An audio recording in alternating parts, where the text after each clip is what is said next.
اور اس کا جو بیٹا ہے یہ منسی بادشاہ ہے۔ ہم سارے جانتے ہیں کہ حزقیہ بیمار پڑ گیا اور حزقیہ نے خدا کے حضور جا کر درخواست کی کہ خدایا تو میری زندگی کے ایام کو طول بخش دے، کیونکہ میں تیری پاک حضوری میں راست بازی سے چلا ہوں اور میں نے کوئی بدی کو اپنے دل کے اندر نہیں رکھا۔ اس نے جب یہ دعا کی تو خدا کا کلام یسایہ کے ذریعے حزقیہ کے لیے آیا کہ میرے بندہ حزقیہ کو کہہ دے کہ میں نے اس کے ایام کو یعنی کہ اس کے سالوں کو 15 برس اور بڑھا دیا ہے، اور وہی جو 15 سال کا عرصہ تھا انہی 15 سالوں کے عرصے کے اندر منسی پیدا ہوتا ہے، اور تقریباً حزقیہ بادشاہ کی عمر 54 ایئر تھی جب وہ کلام کے مطابق سو گیا، اور اس کا جو بیٹا تھا وہ 12 برس کا تھا یعنی منسی بادشاہ جب وہ سلطنت کرنے لگا۔ اب ہم سارے جانتے ہیں کہ 12 برس کا بچہ جو ہوتا ہے اس کے اندر میچورٹی نہیں ہوتی اور اس کے اندر کوئی ڈیسیژن پاور بھی نہیں ہوتی کہ وہ ڈیسیژن کرے یا حکومت کو چلائے، لیکن اس کے اوپر یہ ایک بہت بڑا برڈن آ گیا، بہت بڑا سلطنت کا بوجھ آیا کہ جس کو اس نے 12 برس کی عمر میں سنبھالنا تھا۔ اب یہ خدا کے کلام کے مطابق یا شریعت کے خلاف سارے فیصلے کرتا ہے، اور ہم جانتے ہیں کہ جب کوئی بادشاہ بنتا ہے تو اس کے ساتھ عمرہ ہوتے ہیں، اس کے ساتھ وزراء ہوتے ہیں، اور ان کے ساتھ سردار ہوتے ہیں جو ان کو ساتھ لیڈ کرتے ہیں۔ اب اس شخص کو جس نے بھی لیڈ کیا ہے اس نے اس کو رانگ لیڈ کیا ہے۔ یہ 12 برس کا ہے، اس کے اندر وہ میچورٹی کا لیول نہیں ہے، سوچ سمجھ کا لیول نہیں ہے، لیکن کیونکہ اس کو بادشاہ بنایا گیا تھا اب اس نے سلطنت کرنی ہی کرنی تھی، تو جو عمرہ تھے، جو سردار تھے یا دوسرے جو وزیر تھے، جو انہوں نے راہیں ان کو بتائیں یہ اسی طریقہ کار کے مطابق چلتا گیا، اور کلام میں لکھا ہے کہ اس نے ایسی بدی ایسی بدکاری کی جو کہ پہلی قومیں جو کہ بنی اسرائیل کے اندر موجود تھی ویسی بدی یا بدکاری انہوں نے بھی نہیں کی تھی۔ اب اس نے جو بدی یا بدکاری کی، کلام مقدس میں لکھا ہے کہ ہیکل کے اندر اس نے یسیرت کی کھودی ہوئی مورت رکھی، یہ شگون نکالتا، جادوگروں کے ساتھ اس کا تعلق تھا، افزون گری کرتا، اور وہ پاک گھر جو کہ خدا کی عبادت کے لیے تھا، جو کہ خدا کے نام کے لیے تھا، جو کہ یروشلم کے اندر رکھا گیا تھا، یعنی پاک گھر، پاک ہیکل، اس کو بھی اس نے گندا کر دیا، اس کو بھی اس نے ناپاک کیا۔ اور اس نے کلام مقدس میں لکھا ہے کہ ہیکل کے دونوں صحنوں کے اندر اس نے یسیرتیں نصب کی، اس نے مورتیں نصب کی، اور جب اس نے یہ سارا کچھ کیا تو یہ خدا کے برخلاف ہو گیا اور ہیکل کے اندر اتنی بڑی ناپاکی یہ کرتا رہا۔ کلام میں لکھا ہے کہ اس نے اپنے بیٹوں کو آگ کے اوپر چلوایا۔ اب یہ کیسا شخص آپ کو نظر آ رہا ہے؟ یہ خدا کے خلاف کام کر رہا ہے، یہ اپنے خلاف کام کر رہا ہے، اور یہ خاندان کے خلاف کام کر رہا ہے، اس کے بعد یہ قوم کے خلاف کام کر رہا ہے، اور یہ اوورال ساری چیزوں میں بدی اور بدکاری سے لت پت شخص ہے۔ اس نے وہ سارے کام کیے جو کہ نہ کرنے کا حکم خدا نے دیا تھا۔ 2 طرح کے گناہ ہوتے ہیں، ایک ہے sin of omission and sin of commission. Sin of omission وہ کام ہے جو خدا نے آپ کو کرنے کے لیے دیے ہیں لیکن آپ ان کو نہیں کرتے، وہ سن آف اومیشن ہے۔ اور سن آف کمیشن وہ ہیں جو کہ خدا نے آپ کو کرنے کے لیے دیے ہیں لیکن آپ نہیں کرتے، وہ سن آف کمیشن ہے۔ اس نے نہ سن آف اومیشن بھی کیا ہے، سن آف کمیشن بھی کیا ہے۔ جو خدا نے منع کیا ہے وہ بھی کر رہا ہے، اور جو خدا نے منع نہیں کیا اس کو یہ خود کر رہا ہے۔ اب اس کی زندگی میں 2 طرح کے یہ گناہ جو کہ sin of commission, sin of omission, میں نے آپ کو بتایا کہ یہ دونوں طرح کے گناہ کر رہے ہیں۔ وہ گناہ جو کہ خدا نے منع کیا ہے وہ کر رہا ہے، اور جو خدا نے کام کرنے کا حکم دیا ہے اس کو یہ نہیں کر رہا۔ کلام میں لکھا ہے کہ یہ اس قدر ظالم شخص تھا کہ اس نے یروشلم کے اندر بہت سے بے گناہوں کا خون بہایا۔ اب بائبل مقدس میں لکھا ہے کہ یروشلم کے ایک سرے سے دوسرے سرے تک خون میں لت پت گلیاں تھیں، جس کے اندر خون بہایا گیا تھا، بے گناہوں کا خون، یعنی کہ خدا کی اپنی قوم بنی اسرائیل کا یہاں پر خون بہایا گیا ہے، اور جو خون بہانے والا شخص ہے وہ منسی بادشاہ ہے۔ اور بائبل مقدس میں ہمیں جو گریٹ پروفٹ نظر آتا ہے مسیح یسوع کے لیے، جس نے سب سے زیادہ پیشن گوئیاں کی، یعنی کہ یسایہ نبی کے بارے میں بات کر رہا ہوں، جس نے یسوع مسیح کے لیے پیشن گوئیاں کی، اور اس نے بہت سے بادشاہوں کے ساتھ مشاورت کے طور پر کام کیا، خدا کے کلام کو عام کیا، خدا کے کلام کو لوگوں تک لے کر گیا۔ جب وہ آرے سے چیرا گیا تو اس وقت جو آرے سے چروانے والا شخص تھا وہ بھی منسی بادشاہ تھا۔ اب یہ منسی بادشاہ اپنی زندگی میں ہر طرح کی کرپشن سے بھرا ہوا ہے، نہ یہ خاندان کو چھوڑ رہا ہے، نہ یہ قوم کو چھوڑ رہا ہے، ایون نہ یہ نبیوں کو چھوڑ رہا ہے، بلکہ ہر طرف اس کا ایک ہی کام ہے کہ اس نے خدا کے خلاف اور خدا کے لوگوں کو یہ برباد کرتا ہے، تنگ کرتا ہے، اور خدا کے وہ سارے منصوبے جو کہ خدا نے منصوبے قوم بنی اسرائیل کو دیے، وہ ساری شریعت جو خدا نے قوم بنی اسرائیل کو دیے، اس کے برخلاف کام کر رہا ہے۔ اب یہ ایسا شخص ہے، آپ سب نے اس کے کاموں کو سنا ہے۔ اگر میں آپ سے سوال کروں کہ کیا آپ ایسے شخص کو معاف کر سکتے ہیں کہ جو اتنا خون سے لت پت ہو، جس کے اندر برائی ہو، جس کے اندر بدی ہو، اور جس کے اندر اس قدر یہ ظالمانہ فطرت ہو کہ وہ کسی کو نہ چھوڑتا ہے نہ بخشتا ہے؟ تو مجھے جو آپ کا جواب ملے گا وہ یہی ملے گا کہ شاید ہم ایسے شخص کو معاف نہیں کریں گے کہ جو اس قدر لت پت شخص ہو۔ بائبل مقدس ہمیں بتاتی ہے کہ خدا معاف کرنے پر قادر ہے۔ جو معافی کا یونانی لفظ ہے، اس میں جو اس کو یوز کیا گیا ہے سینچوریسی، اس کو انگلش میں جو ترجمہ کیا گیا ہے اس کا مطلب ہے فارگیونیس، پارڈن، ایکسکیوز، ریمیشن، کانڈونیشن، اور جو اس کا اردو میں ترجمہ کیا گیا ہے سینچوریشن کا، معافی، مغفرت، افاقہ، چشم پوشی، صرف نظر۔ اب یہ معافی کے مطلب ہیں۔ کلام مقدس میں سے میں ایک اور آیت آپ کے سامنے پڑھنے لگا ہوں، دوسرا تواریخ اس کا 33واں باب اور 10ویں آیت، اسی باب کے اندر یہ حوالہ ہے۔ اور خداوند نے منسی اور اس کے لوگوں سے باتیں کی پر انہوں نے کچھ دھیان نہ دیا۔ اب کلام ہمیں یہاں پر یہ فرماتا ہے، یہ بتاتا ہے کہ منسی جو کہ خدا کے خلاف تھا، خدا کی شریعت کے خلاف تھا، خدا کے لوگوں کے خلاف تھا، خدا کی قوم کے خلاف تھا، وہ اتنے گھنونے کام کرتا رہا ہے جو میں نے آپ کو پہلے بتائے، وہ سارے گھنونے کام کرتا رہا، لیکن خدا پھر بھی کلام میں لکھا ہے کہ خدا نے ان سے کلام کیا، لوگوں سے کلام کیا، لیکن انہوں نے کچھ دھیان نہ دیا۔ اب سم ٹائم ہم جس بھی کنڈیشن کے اندر ہوں، وہ بدی کی ہو سکتی ہے، بدکاری کی ہو سکتی ہے، ظلم کی ہو سکتی ہے، یا ایسی باتیں جو کہ ہم خدا کے برخلاف کرتے ہیں،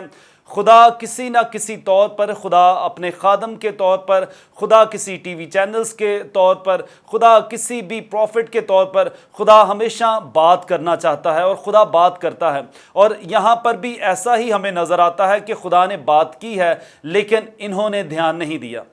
ہماری زندگیوں میں بھی بہت سے مراحل ایسے آتے ہیں کہ اگر ہم کسی نہ کسی چیز میں پھنسے ہوئے ہوں جو کہ خدا کے خلاف ہو، خدا کے شریعت کے خلاف ہو، خدا کے احکام کے خلاف ہو، تو خدا کسی نہ کسی طور پر پھر بھی ہمیں ایک رستہ دینا چاہتا ہے کہ خدا ہمیں وہاں سے نکالے، لیکن ہم دھیان نہیں دیتے۔ انڈیا کے اندر خدا کے خادم ڈاکٹر دینا کرن، ایک دن میں ان کا سرمن سن رہا تھا، تو وہ سرمن کے دوران بتا رہے تھے کہ میں کلکتہ کے اندر ایک میٹنگ تھی، میں وہاں پر گیا اور خدا کی پریزنس، خدا کی قدرت، خدا کی حضوری اس جگہ پر کثرت سے میں فیل کر رہا تھا، اور بہت سے بیمار میرے سامنے آئے اور میں ان کے لیے دعائیں کر رہا تھا، اور خدا کثرت کے ساتھ ان کو برکت دے رہا تھا اور شفا بخش رہا تھا۔ وہاں پر ایک شخص آیا جو تقریباً 6.5 فٹ کا تھا، وہ صحیح جاندار ہٹا کٹا، اور جب وہ سامنے آیا تو ڈاکٹر صاحب نے کہا کہ میں نے دیکھا کہ اس کے دونوں ہاتھ بند تھے، اس کی مٹھیاں بند تھیں۔ جب وہ سامنے آیا تو وہ رونا شروع کر دیا اس نے، اور اس نے کہا کہ ڈاکٹر صاحب میرے لیے دعا کریں کیونکہ میری مٹھیاں بند ہیں اور میری مٹھیاں کوئی میڈیکل کا بندہ بھی نہیں کھول سکتا۔ ڈاکٹر بھی مجھے جواب دیتے ہیں کہ یہ مٹھیاں نہیں کھل سکتی، اور میں پیدائشی ایسا نہیں تھا، میرے لیے دعا کریں کہ یہ میری مٹھیاں کھلے تاکہ میں کوئی کام کاج کرنے والا بنوں۔ اب ڈاکٹر دینا کرن کہتے ہیں کہ میں بڑے پیشن کے ساتھ اس کے لیے دعا کرنا شروع کر دی۔ میں نے جب میں پیشن کے ساتھ دعا کر رہا تھا تو روتے روتے میں یہی کہہ رہا تھا، خدا تو کیوں اس کی مٹھیوں کو نہیں کھول رہا، کیوں تو اس کو آزاد نہیں کر رہا، کیوں تو اس کو شفا نہیں بخش رہا۔ تو خدا کی ایک آواز دھیمی سی میرے کانوں میں آئی، اور وہ آواز یہ تھی کہ اس کی مٹھیوں کو میں نے بند کیا ہے۔ یہ بہت بڑا قاتل تھا، یہ 10-10 5-5 ہزار لے کر بہت سے لوگوں کو قتل کرتا، مارتا، اور ایک دن اس نے ایک بیوہ کے بیٹے کو، جس کا ایک ہی بیٹا تھا، اس کو اس نے قتل کیا، اور اس عورت نے ہاتھ اٹھا کر یہ اس کے برخلاف دعا کی کہ خدا اس کی مٹھیوں کو بند کر دے، میرا بیٹا مرا ہے، یہ کسی اور کے بیٹے کو مارنے والا نہ ہو۔ اب وہ جو شخص تھا جب یہ سارا کچھ کر رہا تھا تو اس نے کبھی بھی خدا کی حضوری میں آ کے خدا سے معافی نہیں مانگی، بلکہ وہ ڈائریکٹلی آیا کہ میں شفا آ کر حاصل کروں۔ اب ڈاکٹر صاحب نے جب یہ سارا کچھ جو خدا کی آواز تھی جب اس کو سنا تو وہ اس سے پیچھے ہٹ گئے۔ وہ شخص پھر سے آگے آیا اور کہتا ہے ڈاکٹر صاحب میرے لیے دعا کریں، لیکن خدا کے روح نے ان کو منع کیا کہ اس کے لیے دعا نہیں کرنی، کیونکہ نہ اس نے معافی مانگی ہے، نہ اس نے اپنی راہوں کو ترک کیا ہے، اور یہ صرف شفا لینے کے لیے آیا ہے۔ اور ڈاکٹر صاحب نے کہا کہ خدا نے مجھے منع کیا اور میں نے اس کے لیے پھر دوبارہ دعا نہیں کی۔ سم ٹائم ہماری زندگیوں میں بھی ایسا ہوتا ہے کہ ہماری زندگیوں میں بدی ہے، بدکاری ہے، ظلم سے بھرے ہوئے ہیں، لیکن بجائے اس کے کہ ہم خدا کی پاک حضوری میں آئیں، ہم معافی مانگیں، ہم معافی کے طلبگار نہیں ہوتے، بلکہ ہم اور ہی کاموں کی طرف جاتے ہیں، اور پھر ہم خدا کو بھی دوش دیتے ہیں، خدا کو بھی اس چیز کا طعنہ دیتے ہیں کہ خدا شفا کا کام نہیں کرتا۔ اکثر اوقات ہمارے معاشرے کے اندر الفاظ بولے جاتے ہیں کہ میں مرتے دم تک اس کو معاف نہیں کروں گا، یہ کبھی ہو ہی نہیں سکتا کہ میں اس کو معاف کروں۔ یہ ہمارے معاشرے کے اندر مکالمے بولے جاتے ہیں، لیکن خدا کا کلام ہمیں یہ بتاتا ہے کہ ہم نے معاف کرنا ہے اور معافی مانگنی ہے۔ اب یہ جو میں نے آپ کے سامنے معافی کے لفظ کو رکھا ہے، معافی کا جو عربی میں ترجمہ ہے اس کا مطلب ہے مغفرت، اور جو مغفرت ہے اس کو میں آپ کو اس طرح بیان کرنا چاہوں گا کہ اگر ایک شخص جس نے قصور کیا ہے کسی دوسرے شخص کے خلاف، وہ ایک جگہ کے اوپر انہوں نے ایک مقدمہ ہے جس کے اوپر ایک شخص نے دوسرے شخص کے خلاف بات کی ہے، اور جو شخص جس کے برخلاف بات ہوئی ہے اگر اس نے اس کو معاف کر دیا ہے، اور جو معافی مانگنے والا ہے وہ معافی نہیں مانگ رہا، اس کا مطلب یہ ہے کہ وہ پورے طور پر خدا کی حضوری میں نہیں آیا۔ یعنی کہ معافی کو آپ اس طرح کہہ سکتے ہیں، جو کہ عربی کے ترجمہ کے اندر ہے، کہ معافی ایک ایسی چابی ہے کہ جس سے اگر کسی کا گناہ ہوا ہے تو وہ چابی لگائے اور اپنے آپ کو آزاد کر دے،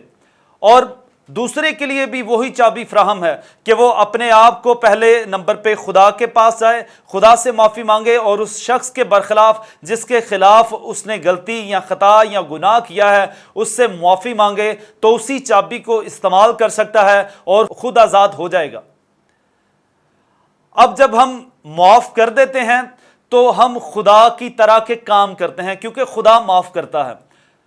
اور اگر اس کے برعکس جو دوسرا بھیانک جو ورڈ بنتا ہے وہ یہ بنتا ہے کہ اگر ایک شخص غلطی کرتا ہے اور وہ معافی نہیں مانگتا اور وہ سخت ہو جاتا ہے، وہ ابلیس کی مانند بن جاتا ہے، کیونکہ ابلیس نے بھی ایسا ہی کیا۔ اس نے اپنے دل کے اندر خیال کیا کہ میں خدا کے تخت سے بھی اونچا تخت لگا دوں گا، بجائے اس کے کہ وہ خدا سے معافی مانگتا وہ اور زیادہ سخت ہو گیا اور وہ خدا کے برخلاف اٹھا، اور اس نے جنگ لڑنے کے لیے بھی وہ تیار ہو گیا۔ اگر ہم کسی کے برخلاف کوئی غلط کام کر کے خدا سے معافی نہیں مانگتے، اس شخص سے معافی نہیں مانگتے، تو ہم ابلیس کی طرح بن جاتے ہیں کہ جو سخت ہے اور وہ نہ معافی مانگتا ہے اور نہ کسی کو معاف کرتا ہے۔ آج کلام کے وسیلہ سے جو خدا نے آپ کو یا مجھے پیغام دیا ہے، میں نے آپ کے سامنے منسی کے بارے میں ڈیٹیل سے بیان کیا ہے، اور میں آپ کو بتانا چاہوں گا کہ اسی چیپٹر کے اندر آخری آیات کے اندر لکھا ہے کہ خدا نے جب دیکھا کہ انہوں نے دھیان نہیں کیا، خدا نے جب دیکھا کہ منسی توبہ کی طرف راغب نہیں ہوا، تو خدا نے اسوری قوم کو ان کے اوپر حاوی کر دیا، اور اسوری قوم نے وہ یروشلیم کے اندر آئے اور انہوں نے منسی بادشاہ کو بیڑیوں کے ساتھ جکڑا اور ان کو بابل کے ملک میں لے گئے۔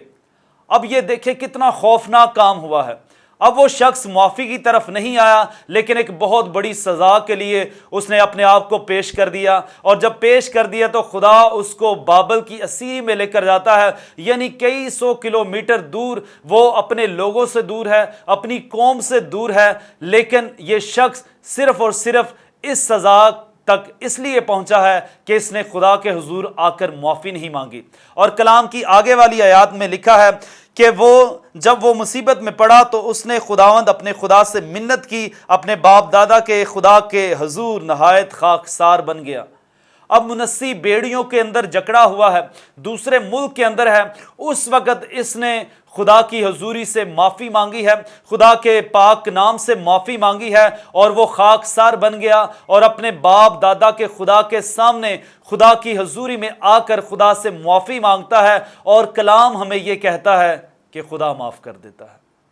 خدا کیسا عظیم ہے کہ جس نے ایک اتنے خطرناک بادشاہ کو، اتنے ظالم بادشاہ کو صرف اسی طور پر معاف کر دیا کہ اس نے معافی مانگی ہے۔ اور کلام میں لکھا ہے کہ خدا نے اس کو بابل میں سے، اسیری میں سے نکالا اور دوبارہ تخت پر براجمان کیا، یعنی کہ خدا نے جو تخت اس سے چھڑوایا تھا اسی تخت پر اسے پھر سے بحال کیا، اور جب تخت پر بحال کیا تو یہ شخص ٹوٹلی بدل چکا ہے، اس کی حقیقی توبہ ہوئی ہے۔ اور جب اس نے یہ سارا کچھ واپس آیا، یہ سیرتیں توڑی گئیں، مورتیں توڑی گئیں، اور اونچے مقاموں کو ڈھایا گیا، اور کلام میں لکھا ہے کہ اس نے